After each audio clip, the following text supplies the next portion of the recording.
Welcome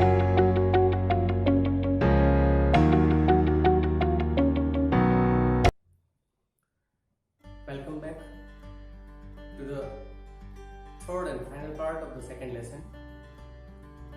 મિત્રો આ આપણા બીજા યુનિટના ફર્સ્ટ રીડનો ત્રીજો પાર્ટ કે જેમાં આપણે આ પાર્ટને સમાપન કરવાના છીએ.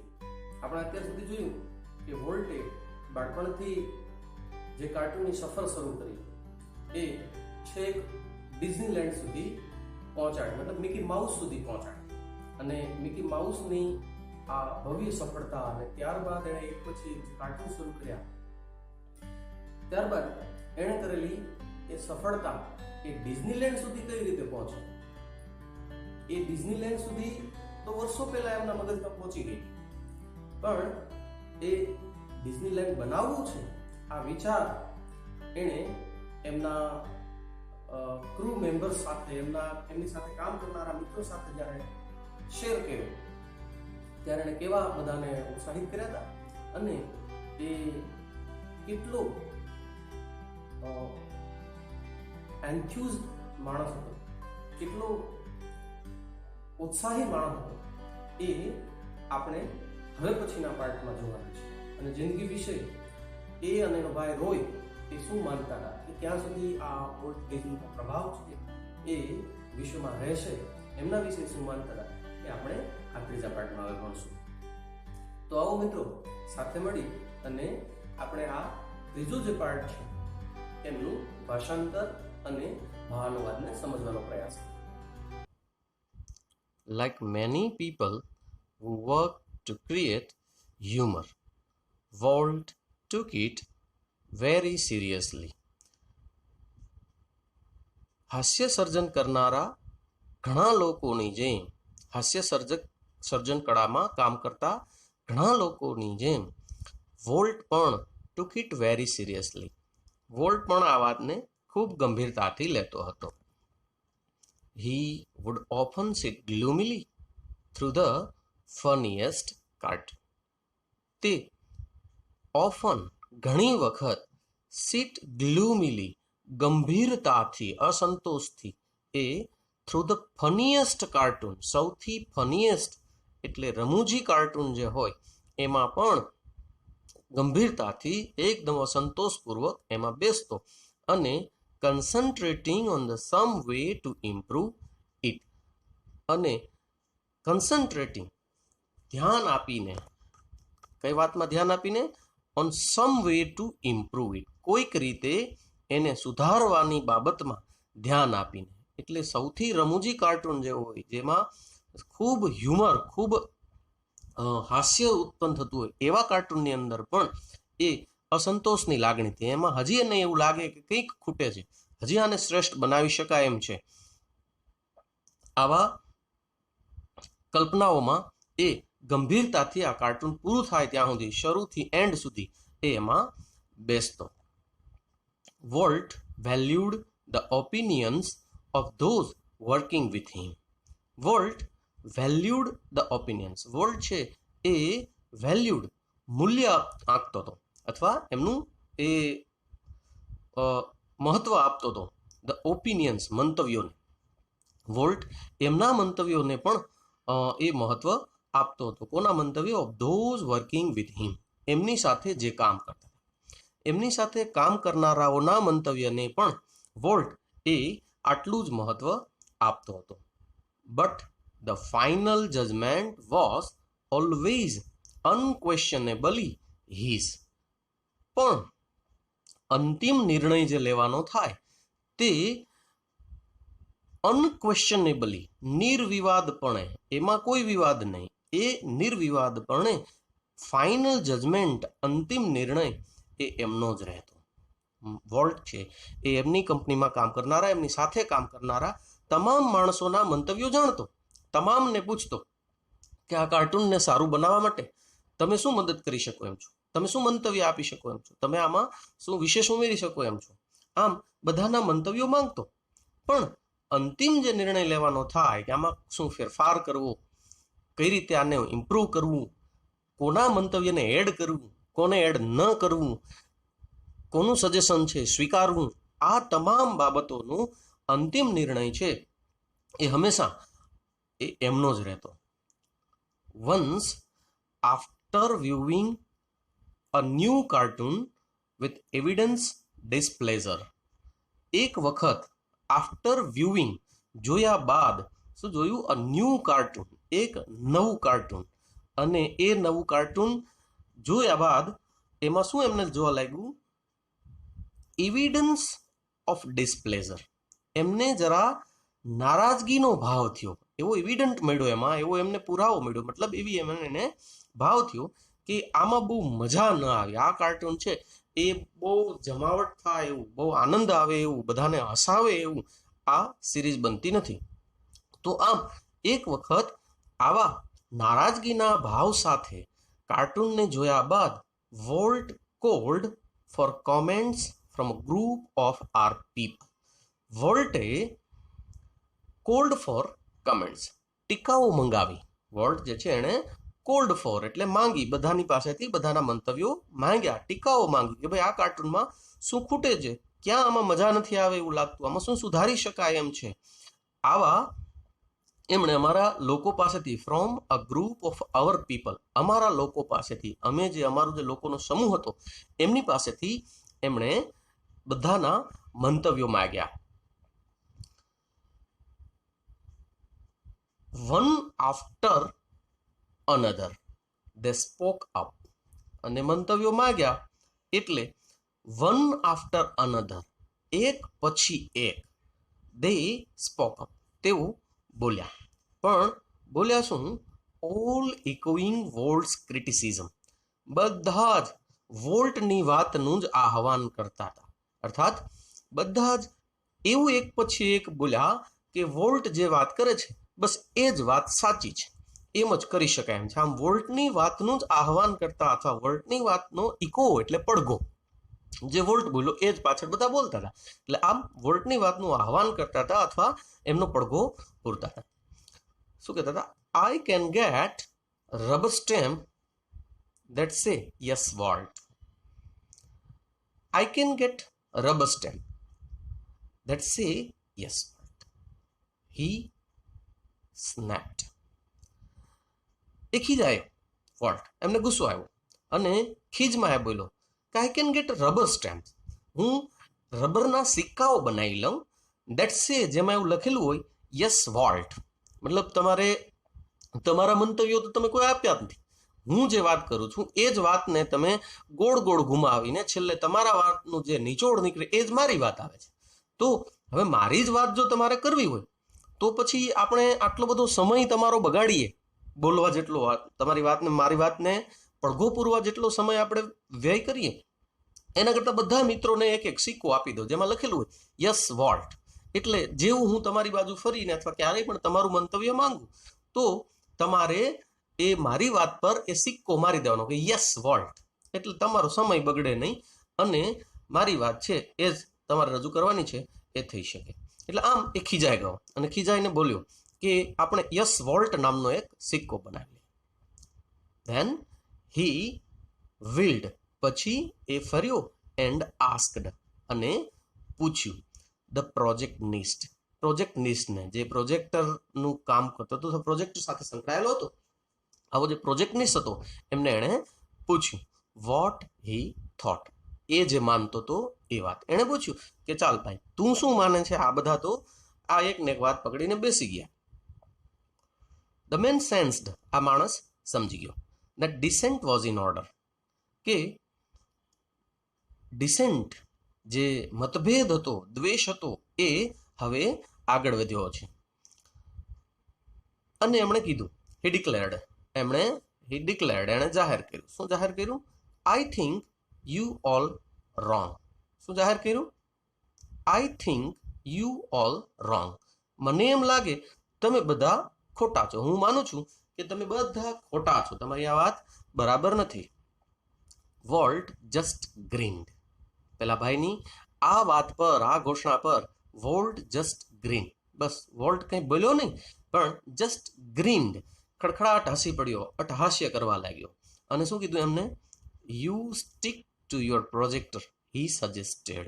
એણે સજેસ્ટેડ સૂચન કર્યું, પ્રોજેક્ટરને સૂચન કર્યું કે you stick to your projector. તું છે એ સ્ટીક વળગી રહે ટુ યોર પ્રોજેક્ટર, તારા પ્રોજેક્ટરને. તું તારા પ્રોજેક્ટરને વળગી રહે. તારું કામ નથી આ સૂચનો આપવા અને શું ખામી છે એ ગોતવી.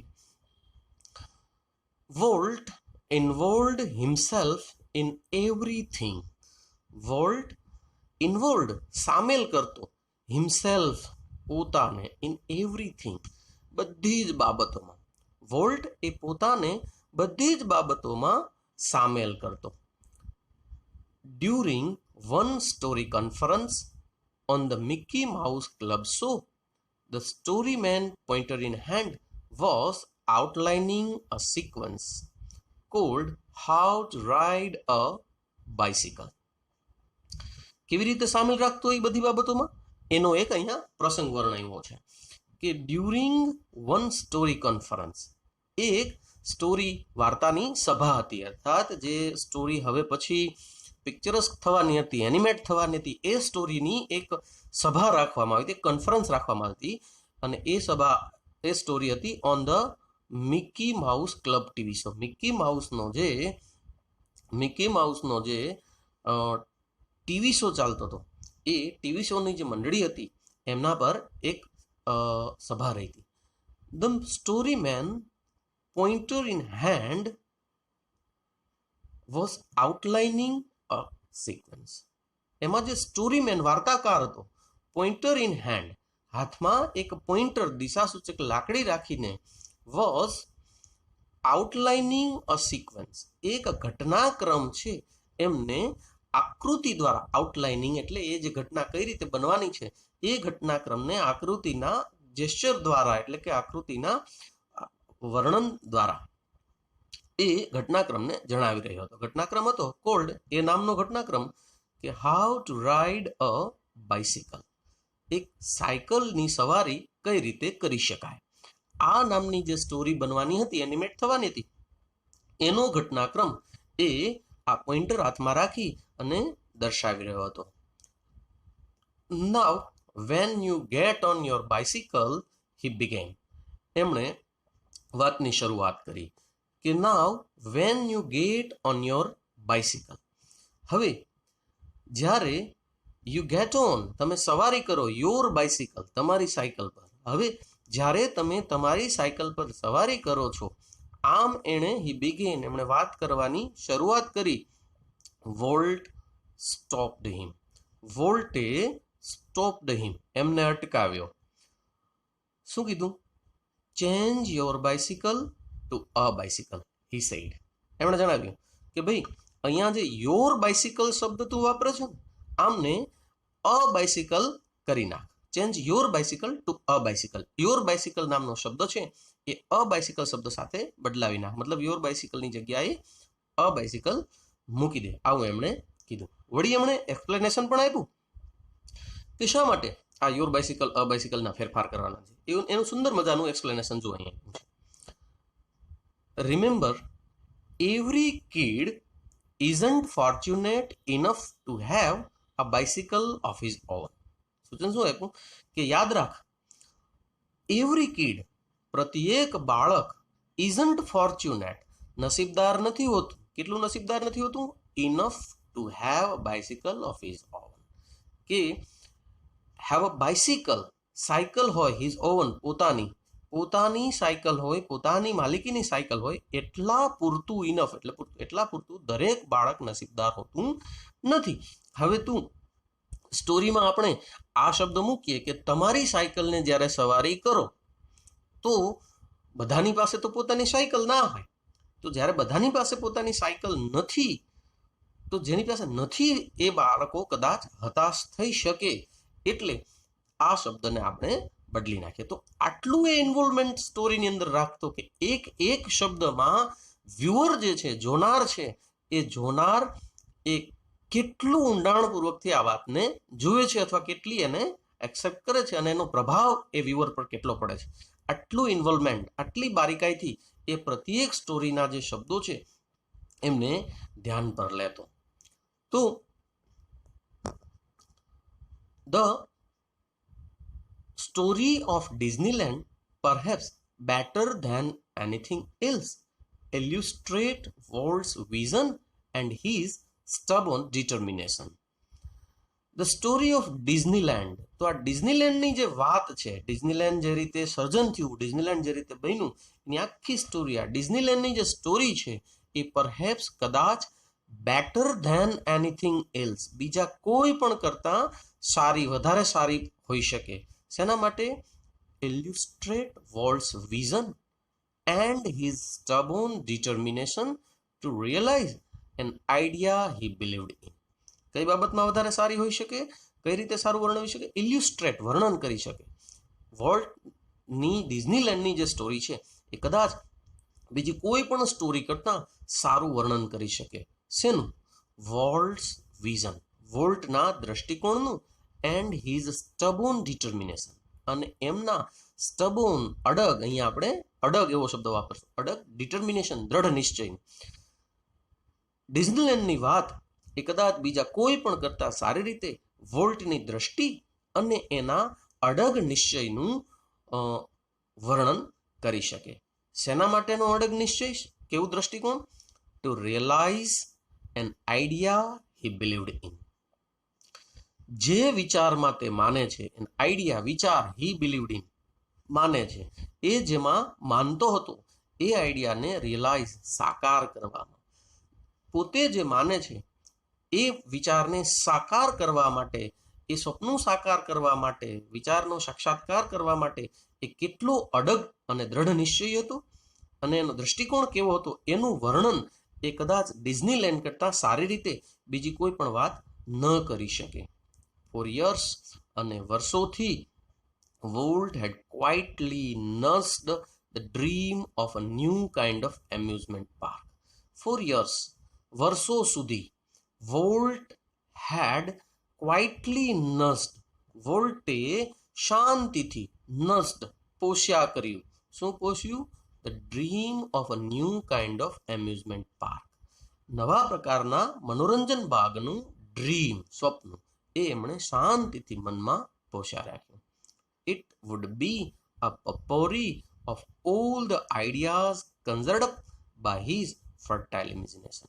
કેવું નવા પ્રકારનું મનોરંજન પાર્ક? તો ઇટ વુડ બી અ પોપોરી, એ એક સંગમ હોવું જોઈએ, મિશ્રણ હોવું જોઈએ, બધી જ વસ્તુઓનું એમાં મિશ્રણ હોય. કઈ બધી વસ્તુઓ? ઓફ ઓલ ધ આઈડિયાઝ, બધા જ એવા વિચારોનું મિશ્રણ. વિચારો કયા? Conjured up by his fertile imagination. Conjured up, રચાયેલા, ઉદ્ભવેલા, બધા જ વિચારો બાય હિઝ ફર્ટાઇલ ઇમેજિનેશન, એની ફળદ્રુપ કલ્પનાથી, એમની ફળદ્રુપ કલ્પનાથી સર્જાયેલા બધા જ વિચારોનું મિશ્રણ એ આમની અંદર હોવું જોઈએ.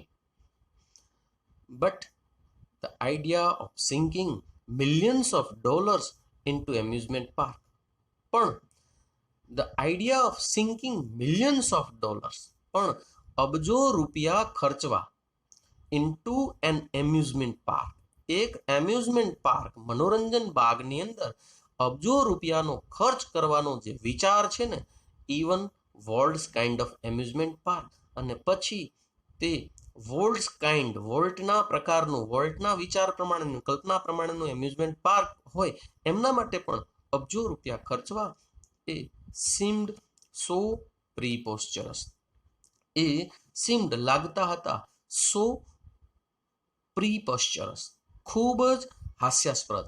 આ એમ્યુઝમેન્ટ પાર્ક પાછળ રૂપિયા ખર્ચવા એ એટલા હાસ્યાસ્પદ લાગતા હતા કે he wouldn't mention it to anyone, એમણે કોઈને જણાવ્યું જ નહીં. એમણે સ્વપ્ન શું કામ મનમાં સેવી રાખ્યું શાંતિથી? કારણ કે એણે એક એવું બાગ બનાવવું હતું કે જે એમના મનની અંદર સર્જાતા તમામ વિચારોનું મિશ્રણ એમની અંદર હોય. આપણે જેને ગુલદસ્તો કહીએ ને, આવો તમામ વિચારોનો એક ગુલદસ્તો બનાવો હતો, જે ડિઝનીલેન્ડ છે, આજનું ડિઝનીલેન્ડ, જે આપણે બધાને મનમાં એક ખ્વાહિશ હોય છે જોવાની, એ ડિઝનીલેન્ડ બનાવવાનું એમના મનની અંદર જે હતું એ એટલે કોઈને જણાવ્યું નહીં કે આવા રમૂજ માટેના, એક મનોરંજન માટેના બગીચા પાછળ આટલા રૂપિયા ખર્ચ કરવા એક હાસ્યાસ્પદ વાત ગણાય. એટલે એણે કોઈને આ વાત છે એ ક્યારેય જણાવી નહીં. As usual though he infused all of us with his own enthusiasm. As usual, હંમેશ મુજબ, જો કે, though એટલે જો કે, હંમેશ મુજબ જો કે, he infused all of us with his own enthusiasm. એણે infused all of us, અમને બધાના મનમાં એણે એ વાતને ઠસાવી દીધી, બરાબર રીતે અમને એણે સમજાવી દીધું.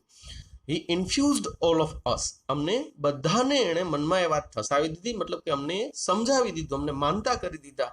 કેવી રીતે? with his own enthusiasm, એમના પોતાના ઉત્સાહથી. ક્યારે? when he finally told us about the project, અંતે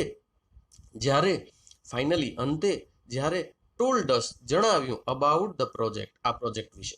અંતે જ્યારે એમણે આ પ્રોજેક્ટ વિશે અમને જણાવ્યું, ત્યારે એમના એ જે ઉત્સાહથી જણાવતો હતો, એ ઉત્સાહથી અમારા બધાના મનની અંદર એ વાત ફસાઈ ગઈ કે ના, આ પ્રકારનું એમ્યુઝમેન્ટ પાર્ક બનાવાય અને એ બનાવવામાં અમને કોઈ વાંધો નથી, અથવા તો એને આપણે મૂર્ખામી અથવા જોખમી સાહસ ગણી શકીએ નહીં. someone asked, કોકે એમને ત્યારે પૂછ્યું. ત્યારે જ્યારે એમણે આ પ્રોજેક્ટ વિશેની અમને વાત કરી, ત્યારે someone asked, કોકે પૂછ્યું, Walt, how should the Disneyland look? કોકે પૂછ્યું એક વ્યક્તિ કે volt, how should the Disneyland look? આપણે આ મનોરંજન બાગ બનાવવું છે, ડિઝનીલેન્ડ બનાવવું છે, પણ એ ડિઝનીલેન્ડ કેવું લાગવું જોઈએ? કાંઈ કલ્પના કરી રાખી છે કે આ પ્રકારે બનાવશું, કે આવું બનાવશું, કે આ રીતે આપણે સર્જન કરશું, કે કોઈ ડાયાગ્રામ મનની અંદર તૈયાર છે તારા? એટલે આ કેવું લાગવું જોઈએ? ક્વિક કેમ ધ રિપ્લાય, તરત જ જવાબ આવી ગયો. કેમ કે આમને હમણાં કીધું આણે, એમના બધા કોવર્કર્સને હમણાં એણે વાત કરી. બાકી એમણે તો વર્ષોથી પોતાના મનની અંદર આ વાતને જોઈ રાખી હતી, આ સ્વપ્ન એણે સેવી રાખ્યું હતું, એટલે એમની પાસે તો જવાબ આમ પૂછે એટલે ઘા થાય એવો તૈયાર હતો. એટલે ક્વિક કેમ ધ આન્સર, તરત જ જવાબ આવ્યો. It should look like nothing else on the earth.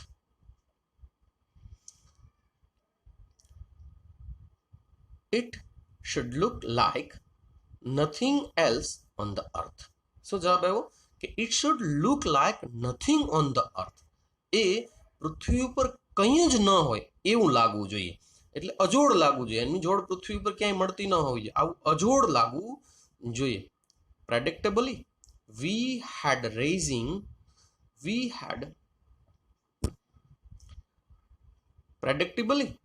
we had trouble raising money. અનુમાન પ્રમાણે અમને પહેલેથી ખબર જ હતી કે આપણું બધું જોખમ કરશું તો આટલા બધા પૈસા એકત્ર કરવા એ મુશ્કેલ રહેશે. એટલે આમ પ્રેડિક્ટેબલી, અમારા અનુમાન પ્રમાણે, અમારી કલ્પના પ્રમાણે જ વી હેડ ટ્રબલ, અમને મુશ્કેલી પડી. શેની મુશ્કેલી પડી?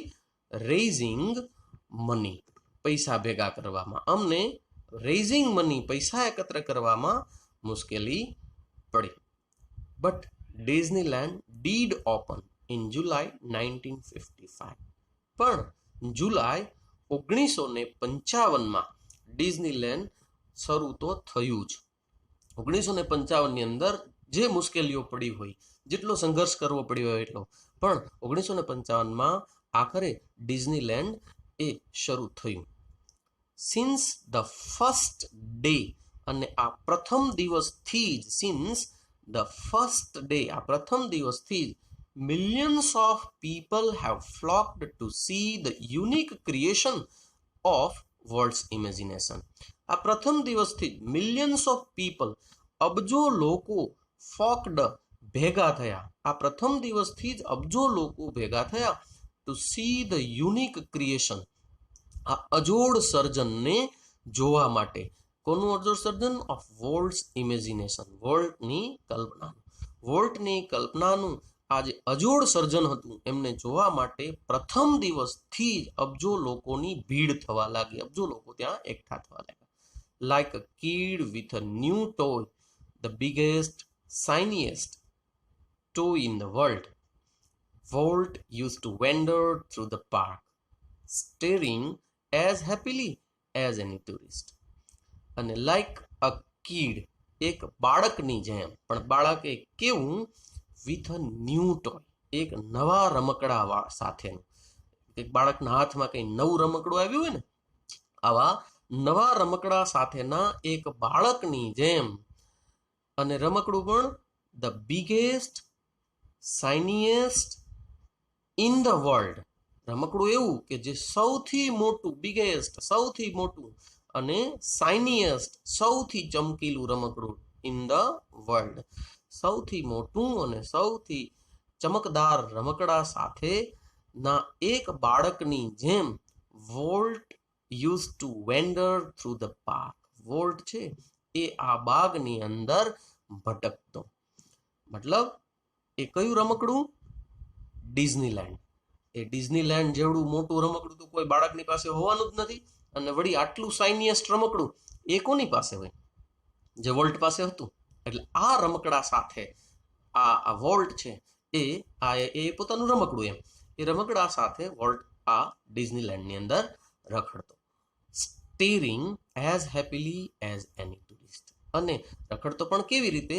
તો કે સ્ટેરિંગ, તાકીને ડિઝનીલેન્ડને જોયા કરતો. સ્ટેરિંગ એઝ હેપીલી એઝ એની ટુરિસ્ટ, કોઈ પણ પ્રવાસી જેટલો જ આનંદિત. આટલી સફળતા કે જેમને જોવા માટે ભીડ જમવા લાગી, અબજો લોકો એકઠા થવા લાગ્યા. અને કઈ મફતમાં તો આવતા ન જોયા, એટલો બધો ખર્ચો કર્યો હોય એટલે. એમની તમામ રાઇડ્સની ટિકિટ, એન્ટ્રીની ટિકિટ, એટલે કમાણી પણ સારી એવી થવા લાગી. મતલબ હવે એ સફળતાના એક પછી એક શિખરો છે એ સર કરવા લાગ્યું. અને એ એમની સફળતાના હાઈટ પર એ પહોંચવા લાગ્યો. તો આ the overwhelming success of Walt's crazy idea. વોલ્ટનો આજે ક્રેઝી આઈડિયા, આજે એક ઉત્સાહપૂર્વકનો વિચાર, આમ ગણો તો ઘેલછાવાળો, ગાંડપણ ભર્યો વિચાર જે છે, એમની આ ઓવરવેલ્મિંગ સક્સેસ, અતિશય સફળતા. કારણ શું કામ ક્રેઝી આઈડિયા? કારણ કે કોઈ બગીચો બનાવવાનો ને મનોરંજન પાર્ક બનાવવો ને એ બાગ પાછું એક પ્રકારનું આવકનો સ્ત્રોત બને, એક બિઝનેસ બને, એવું તે સમયે કોઈ વિચારે એ બહુ મોટી વાત ગણાતી. હાલ તો બને જ છે, બધા જુદા જુદા પ્રકારના બગીચાઓ, પાર્ક બને છે, જુદા જુદા પ્રકારના ફરવા જવા સહેલાણીઓ માટેના, રહેવા માટેના ને ફરવા માટેના ને એવા આકર્ષણના કેન્દ્રો બને જ છે. પણ એ સમયે 1955ના વર્ષની અંદર અને ત્યારના સમયે આવા પ્રકારના મનોરંજન બાગ બનાવવા એટલે એક ગાંડપણ ભર્યો જ વિચાર ગણાતો. તો આવો એમનો આ ક્રેઝી વિચાર જ હતો. એમની આવી અતિશય સફળતા, આટલું સફળ થાય એવી રીતે એણે પોતે પણ કદાચ કલ્પના ન પણ કરી હોય. તો આવી ઓવરવેલ્મિંગ અતિશય સફળતા છે, એ સફળતાએ triggered a dramatic about face in the Disney fortune. આ અતિશય સફળતાએ triggered a dramatic about face, એક નાટ્યાત્મક અથવા તો સડન ઓચિંતો એક બદલાવ છે એમની શરૂઆત કરી. કોનામાં બદલાવ આવ્યો? ઇન ધ ડિઝની ફોર્ચ્યુન, ડિઝનીના નસીબમાં. ડિઝની એટલે કયું? પેલું પાર્ક બન્યું નહીં, આ બે ભાઈઓ રોય ડિઝની અને વોલ્ટ ડિઝની.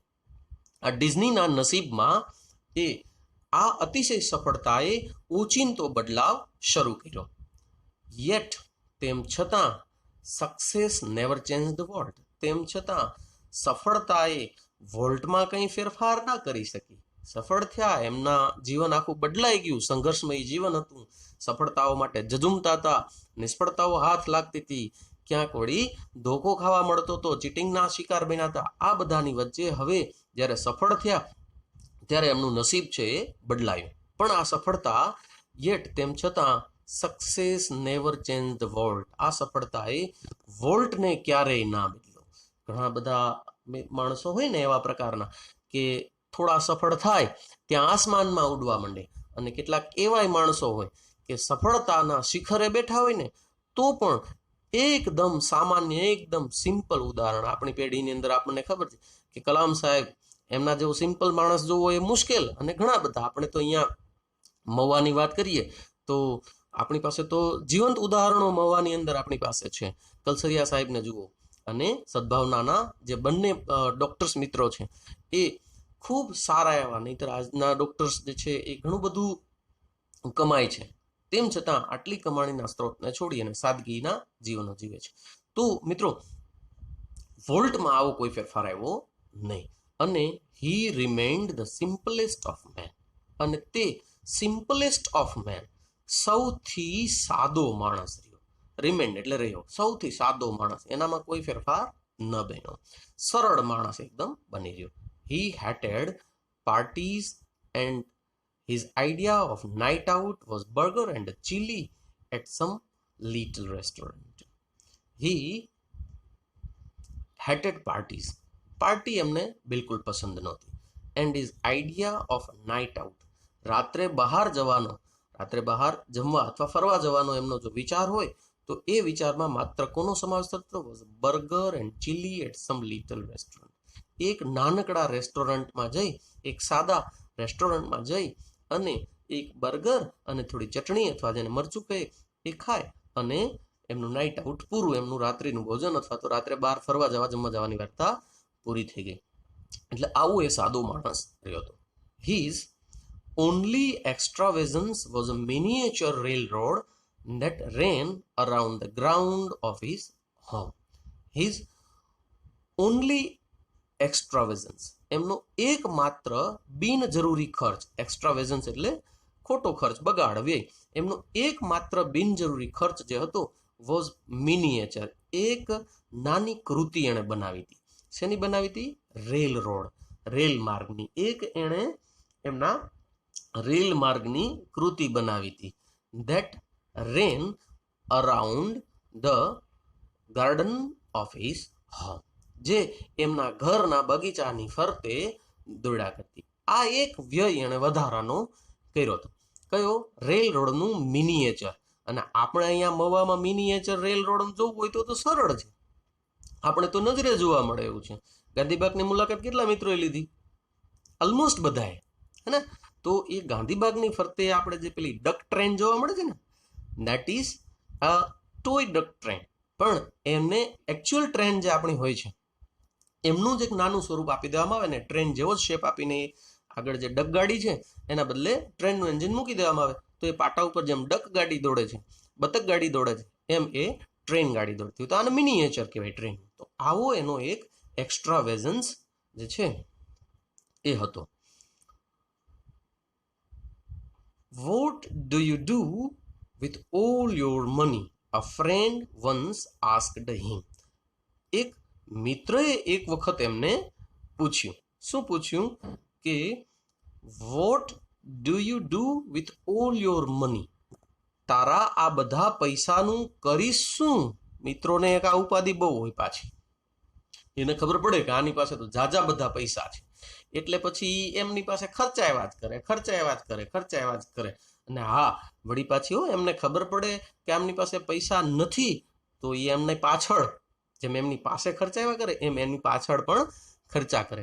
તો એક મિત્રએ એમને પૂછ્યું, ફ્રેન્ડ વન્સ આસ્ક્ડ હિમ, કે what do you do with all your money? તારા આ બધા પૈસાનું તું શું કરીશ? Pointing at the studio, studio તરફ ઈશારો કરતા, સ્ટુડિયોની સામે આંગળી ચીંધતા, વોલ્ટ સેડ, વોલ્ટે કહ્યું, I fertilise that field with it. શું કીધું એમણે? કે આઈ ફર્ટિલાઇઝ ધેટ ફિલ્ડ, હું આ ક્ષેત્રને વિકસાવીશ. આમ તો ફર્ટિલાઇઝ એટલે ખાતર નાખવું થાય ને ફળદ્રુપ કરવું થાય, પણ ફળદ્રુપ કરવું એટલે એમનો વિકાસ કરવો, એ વધુ વધુ ફળ આપે, વધુ લોકોને આકર્ષે. એ એમ્યુઝમેન્ટ પાર્કનું ફળ એટલે શું? લોકોને આકર્ષણ થાય, લોકોને જોવા આવવાનું મન થાય, એમાં નવા નવા ફીચર્સ શરૂ થાય. આ એમનું ફળદ્રુપપણું. તો એણે કીધું કે I fertilise that field with it, હું આ ક્ષેત્રને, આઈ ફર્ટિલાઇઝ એટલે વિકસાવીશ, હું આ ક્ષેત્રને વિથ ઇટ એમનાથી વિકસાવીશ. અહીંયા ફિલ્ડ એટલે ક્ષેત્ર, મતલબ કયું ક્ષેત્ર? Yes, definitely Disneyland. અને વિથ ઇટ આનાથી, આનાથી મતલબ આ પૈસાઓથી, આ પૈસાથી હું આ ક્ષેત્રનો વિકાસ કરીશ. and it is true that Volt plowed money back into the company almost as fast as it came in. અને વાત પણ એ સાચી પડી, and it is true, અને વાત સાચી પણ છે કે Volt plowed money back into the company almost as fast as it came. Volt છે એ plowed money પૈસા છે એને રોક્યા. ક્યાં રોક્યા? ઇન્ટુ કંપની, આ કંપનીની અંદર. કેવી રીતે? લગભગ એઝ ફાસ્ટ એઝ ઇટ કેમ ઇન, જેટલી ઝડપથી એ આવતા હતા, મતલબ જેટલી એની પૈસાની આવક થતી હતી, જેવા આવક થાય એટલે તરત જ કંઈક ડિઝનીલેન્ડમાં નવું ડેવલપમેન્ટ કરે. તો આમ જેટલી ઝડપથી પૈસા આવતા હતા એટલી ઝડપથી વોલ્ટ છે એણે એમાં પૈસાનું રોકાણ શરૂ કરી દીધું. Being solvent for the first time since he started in business gave Volt a chance to develop other ideas. Being solvent for the first time. પ્રથમ વખત ધનાઢ્ય બનીને, સંપન્ન બનીને, સધર બનીને, સોલ્વન્ટ એટલે સધર, પૈસા ચૂકવી શકે એવો, ધનાઢ્ય સંપન્ન. Being solvent for the first time, પ્રથમ વખત સંપન્ન બનીને, ધનાઢ્ય બનીને, since he started in new business, એમણે નવા વ્યવસાય શરૂ કરવાના કારણે, હવે એ ધનાઢ્ય કેમ બન્યો? કારણ કે he started in new business, એણે નવા વ્યવસાયો શરૂ કર્યા. આ નવા વ્યવસાયો શરૂ કરવાના લીધે સદ્ધર બનીને it gave Volt a chance to develop other ideas. આ સદ્ધરતાએ વોલ્ટને gave a chance, તક આપી, to develop other ideas, બીજા વિચારોને વિકસાવવાની. These included the development of mineral kind. આમાં સમાવેશ થતો હતો, કોનો સમાવેશ થતો હતો? The development of mineral kind. કાચી ધાતુ જે હતી એમનો વિકાસ કરવાનો એમને તક મળી. આમનો સમાવેશ એની અંદર થતો. Alpine like valley, કાચી ધાતુ ક્યાંથી મળતી હતી? જે અલ્પ્સના પર્વતોને લગતી ખીણો હતી. આલ્પ્સના જે પર્વતો છે, અથવા આલ્પ્સના જે પર્વતો છે એ પર્વતોની જે ખીણ હતી એ ખીણ જેવી, અને માઉન્ટેન, સિરિયાના જે માઉન્ટેન હતા, high in the Sierra mountain, સિરિયાના જે ઉચ્ચ પર્વતીય વિસ્તારો હતા એમાં આલ્પ્સને લગતી હોય એની, આલ્પ્સની જેવી ખીણો હતી, એમાં જે કાચી ધાતુ હતી એમનો વિકાસ એ આ નવા વિચારો એમના જે છે એમાં સમાવેશ થતો હતો. કેલિફોર્નિયા ઇન્સ્ટિટ્યૂટ ઓફ આર્ટ, બીજો એમનો નવો વિચાર જે વિકસાવવાની એને તક મળી કયો? તો કે કેલિફોર્નિયા ઇન્સ્ટિટ્યૂટ ઓફ આર્ટ, કેલિફોર્નિયાની આર્ટ ઇન્સ્ટિટ્યૂટ, આર્ટ સંસ્થા, કળા સંસ્થા. For which he donated the land, જેના માટે, આ કેલિફોર્નિયાની સંસ્થા માટે, હી ડોનેટેડ, એણે દાન કર્યું, ધ લેન્ડ, જમીનનું દાન કર્યું, એન્ડ સેવરલ $million, અને બીજું અમુક $million, રૂપિયા પણ એમને ત્યાં દાન કર્યા. And most ambitious of all, અને આ બધામાં સૌથી મહત્વકાંક્ષી જે વિચાર હતો એ $100 million Disney world and city of Tomorrow in Florida. અને આ બધામાં સૌથી મહત્વકાંક્ષી એમનો વિચાર જે વિકસાવવાની એમને તક મળી એ હતો $100 million Disney world.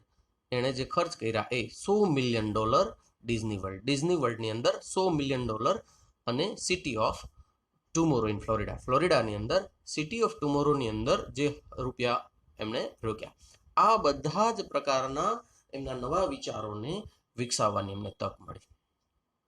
ટ્રેજિકલી in the midst of all this activity, અને દુર્ભાગ્યવશ in the midst of all this activity, આ બધી પ્રવૃત્તિની મધ્યમાં, આ બધી પ્રવૃત્તિઓની વચ્ચે Walt was stricken with his fatal illness. Walt એ આ જીવલેણ બીમારીમાં સપડાયો. વોલ્ટ વોઝ સ્ટ્રીકન એટલે સપડાયો, વિથ ધીસ ફેટલ ઇલનેસ, આ જીવલેણ, ફેટલ એટલે જીવલેણ, ઇલનેસ, આ બધી જ પ્રવૃત્તિઓની વચ્ચે વોલ્ટને એક દુર્ભાગ્યવશ જીવલેણ બીમારીથી, મતલબ એવી બીમારી થઈ કે જે બીમારી છેલ્લે જીવ લઈને જ માણસનું મૃત્યુ થાય ત્યાં સુધી એ ન જાય. I heard him refer to this cruel blow only once. મેં તેમને આ ક્રૂર ઘાવ, આ ક્રૂર ફટકો, ક્રુઅલ બ્લો એટલે ક્રૂર ફટકો અથવા ઘાતક ફટકો નો રીફર ઉલ્લેખ કરતા એમણે આ જે એમને બીમારી થઈ એ બીમારીની વાત કરતા એમને મેં ઓનલી વન્સ માત્ર એક વખત સાંભળ્યો. શું કીધું એણે? એ પણ એણે જે બીમારીની વાત કરી એ પણ કેવી વાત કરી? Whatever it is I have got એ ટોલ્ડ મી. એણે મને કીધું આ જે મને થયું છે, whatever I have got, આ જે મને થયું છે, ડોન્ટ ગેટ ઇટ, તને ન થાય એની તું કાળજી રાખજે. બસ આટલો જ ઉલ્લેખ એણે પોતાની વાતમાં આ એમની બીમારીનો કર્યો હતો. I visited him in the hospital the night before he died. I visited him in the hospital. મેં હોસ્પિટલમાં એમની મુલાકાત લીધી the night before he died. એમનું અવસાન થયું ને એમની આગલી રાત્રે. એમનું જ્યારે અવસાન થયું એમની આગલી સાંજે જ હું હોસ્પિટલમાં એમને મળવા ગયો હતો. although desperately ill, જો કે તે અત્યંત બીમાર હતો. desperately એટલે ખૂબ જ અત્યંત બીમાર હતો તેમ છતાં he was as full of plans for the future as he had been all his life. as full of plans એટલો બધો આયોજનોથી ભરેલો હતો. એના મનની અંદર એટલા બધા પ્લાનિંગ્સ હજી હતા ફોર ધ ફ્યુચર્સ, ભવિષ્ય માટેના, as he had been all his life, જેટલો એ એમના આખી જિંદગીમાં પ્લાનથી આયોજનોથી ભરેલો હતો આટલો. એટલે એ મૃત્યુશયા ઉપર પડ્યા પણ આયોજનો એમના સતત શરૂ હતા. મતલબ એ મનથી સ્વીકારતો જ નહોતો કે કદાચ હું સાજો નહીં જ થાવ. એમના આયોજન તૈયાર જ હતા કે હવે હું ટૂંક સમયમાં કદાચ સાજો થઈ પણ જાઉં તો ફરી પાછું મારે આ કરવાનું છે અને આ પ્લાન પૂરા કરવાના છે અને આ એક પ્રોજેક્ટ અમલમાં મૂકવાનો છે. આમ એ ભરચક પ્લાનથી એ એમનું મગજ ભરેલું હતું. Walt use to say that, Walt એવું કહેતો કે Disneyland would never be finished. શું કહેતો? કે ડિઝનીલેન્ડ કદી પૂરું ન થવું જોઈએ. એન્ડ ઇટ નેવર વિલ, અને એ થશે પણ નહીં. I like to think to that Walt Disney's influence will never be finished. અને મને પણ એવું માનવું ગમે છે. I like to think to, મને પણ એવું માનવું ગમે છે કે વોલ્ટ્સ ઇન્ફ્લુઅન્સ, વોલ્ટનો જે પ્રભાવ છે, વોલ્ટની અસર છે, વિલ નેવર બી ફિનિશ્ડ, એ કદી પૂરી થવી ન જોઈએ. that through his creations, કારણ કે એમના સર્જનો દ્વારા, through his creations, એમના સર્જનો દ્વારા future generation will continue to celebrate, આવતી પેઢી જે છે, ફ્યુચર ભવિષ્યની જે જનરેશન છે, પેઢી છે, વિલ કન્ટિન્યુ એ શરૂ રાખશે. શું શરૂ રાખશે? To celebrate what he once described, એમણે એક વખત જે વર્ણવ્યું હતું એ વાત જે છે, એ પ્રસંગ જે છે, અથવા તો એ લાગણી છે, ભાવ છે, એ આવતી પેઢી પણ એ ઉજવવાનું શરૂ રાખશે. અને એ જ્યાં સુધી ઉજવવાનું શરૂ રહેશે ત્યાં સુધી આ એમનો પ્રભાવ ક્યારેય પૂરો થવાનો નથી. શું એમણે કીધું હતું? એઝ, એવું એમણે કીધું હતું કે that precious ageless in every human being, કે કંઈક કિંમતી અને એઝલેસ, જેને ઉંમર નથી સ્પર્શતી, મતલબ જે હંમેશા યુવાન રહે છે, હંમેશા તરવરિયો રહે છે, આવું ઇન એવરી હ્યુમન, દરેક વ્યક્તિમાં કંઈ હોય છે. દેટ એમણે કીધું હતું કે precious ageless in every human being, દરેક માણસની અંદર કંઈક પ્રેસિયસ, કિંમતી અને હંમેશા યુવાન રાખે એવું હોય છે, કે જે make us play with children's toys, જે આપણને બાળકોના રમકડાથી રમવાનું મજબૂર કરે છે. મતલબ કે બાળકના રમકડા હોય એનાથી રમવાનું આપણને મન થઈ આવે છે. And laugh at silly things, અને નાની નાની અથવા મૂર્ખામી ભરી જે બાબતો છે એના પર હસવા મજબૂર કરે છે. આવું દરેક માણસની અંદર હોય છે. Sing in the bathtub and dream, અને બાથટબની અંદર આપણે ગીત ગાવાનું મન થયા આવે અથવા ગીત ગાવા માટે મજબૂર કરે છે અને સ્વપ્ન જોવા માટે મજબૂર કરે છે. આવું દરેક માણસની અંદર હોય જ છે. જ્યાં સુધી દરેક માણસની અંદર આવી વસ્તુ છે કે જે કંઈ એવી કિંમતી છે અથવા જે દરેક માણસને હંમેશા યુવાન રાખનારી છે. કઈ બાબતો? કે નાના બાળકોના રમકડાથી રમવાનું મન થઈ આવે એવી બાબત, નાની નાની બાબતો પર હસવાનું મન થઈ આવે એવી, બાથરૂમમાં જઈને ગીત ગાવા વળગી જાય આવું જ્યાં સુધી દરેકની અંદર મનની અંદર ઊભું છે ત્યાં સુધી વોલ્ટ છે એમનો પ્રભાવ કદી પૂરો થવાનો નથી. તો આ વોલ્ટની સંઘર્ષ ગાથા અને વોલ્ટનું સફળતા છેક એમના બાળપણથી શરૂ કરી અને અંતે એ સફળતાની ટોચ પર જે પહોંચ્યો ત્યાં સુધીની આપણે આ ગાથા 3 પાર્ટની અંદર જોઈ. તો મિત્રો, આ પાઠને બરાબર રીતે 1-2 વખત વાંચજો, સમજજો અને એમનો ભાવાનુવાદ કરજો અને પછી એમના ટેક્સ્ટ આધારિત પ્રશ્નો, એમના કેટલાક વિધાનો જે ખરા ખોટા છે, આમની રિટન પ્રેક્ટિસ પણ એટલી જ મહત્વની છે. ધન્યવાદ.